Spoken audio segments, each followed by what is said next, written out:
Today, I'm going to show you how to add a recent blog posts widget to your Thinkific homepage using DropInBlog. Once logged into your Thinkific account, on the left-hand side, navigate to Design Your Site, then click on it. Under that, click on Site Pages.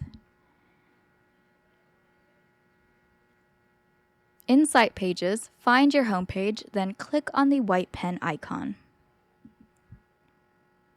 You'll be taken to the Site Builder. Then, under Sections, click on the Add Section button. In the Add New Sections pop-up, scroll down and select the Recent Posts under DropInBlog. Then, down here on the right, you'll see the preview of your new Recent Blog Posts widget. You can click on your New Recent Posts section and change the number of posts that will appear in the widget. For now, we'll keep it at 2. Click Save. Then let's check our website out.